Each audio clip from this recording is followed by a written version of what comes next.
The 2023 track season is fast approaching, and in this video I'm going to give my predictions for who will be the fastest athletes in the world this year, and also predict if they'll be able to run a faster time than they did last season, assuming they stay injury free. In 2022, Marcel Jacobs had a season's best of 9.95, which he ran in the final of the European Championships. After his World Indoors win, it looked as if he was on pace to have another historic season, but pulling out of various meets during the season due to sickness and injury halted his progress, and despite his best efforts, he had to pull out of the World Championships at the semi-final stage.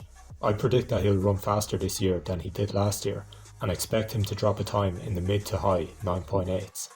Letsile Tebogo made history last season by lowering the World Junior record in the 100 metres multiple times, the last of which coming in the final of the World Junior Championships while showboating well before the finish line. Tebogo looked impressive in the heats of the World Championships in Oregon, as he was able to cruise to the finish line, but in the semi-final he didn't manage to take an early lead, so was unable to assert himself in the race. It'll be interesting to see if he can make the step up to be elite level talent in the senior ranks this year, and I predict he'll run a time in the mid 9.8s at some point during the season.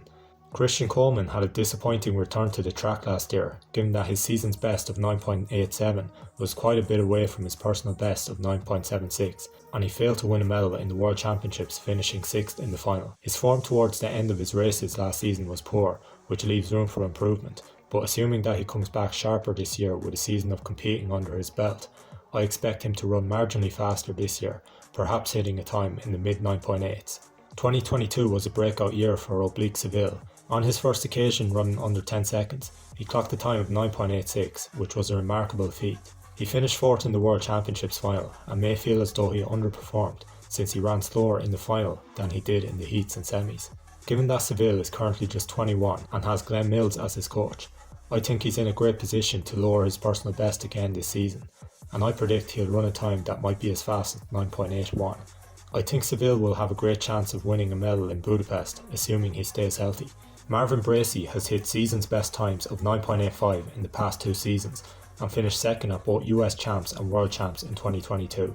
I think he'll have a very good chance of making the US team again this year, since he performs well when it matters, but if he does make the team, he won't have home field advantage again when it comes to competing at the world champs. I predict he'll either run 9.85 for the 3rd year in a row, or run very close to it. In the past 2 years, Trayvon Bromell has dropped many of the fastest times in the world, and while he struggles to put his best performance together at the major championships, he did secure the bronze medal last year, which he can take encouragement from. Bromell doesn't run at his best when he's not on American soil, so he might not be able to secure a medal at this year's World Champs despite his talent. I predict that he will run a slightly slower season's best this year compared to last year, likely setting a season's best in the low 9.8s at the US trials. Carley was the undisputed fastest 100 metre sprinter in the world last season, as he ran under 9.8 on 3 occasions, with his fastest time being 9.76. He was also crowned as the 100 metre world champion, as he snatched victory by passing Marvin Bracy just before the line.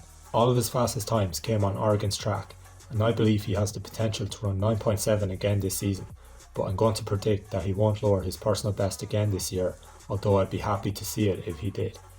Moving on to the 200 metres, and the athletes I'm going to be discussing are those who finished in the top 3 of last year's World Athletics Championship final, starting with Arian Knighton. Knighton ran a personal best of 19.49 last year for his season opener, and this time can be considered an anomaly since his second fastest time of the season was 19.69 in the US Champs final.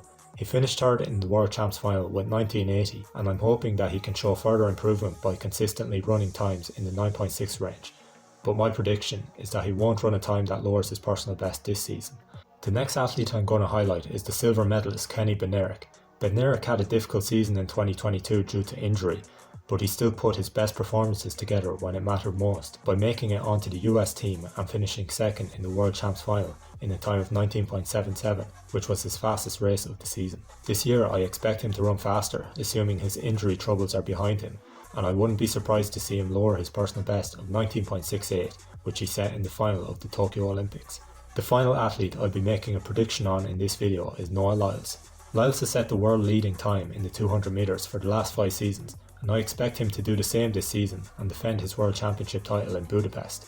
Lyles broke the American record last year with his time of 19.31, and even though they were the perfect circumstances for him to break the record in front of his home crowd, I'm going to predict that he'll have another consistent season and run marginally faster at some point of the season with a high 19.2. Lyles runs well in both the US and on the Diamond League circuit in Europe, so it'll be worth watching every race he lines up for in case he manages to pull off something special. Who do you predict will be among the fastest sprinters in 2023? Leave your thoughts in the comments and thanks for watching.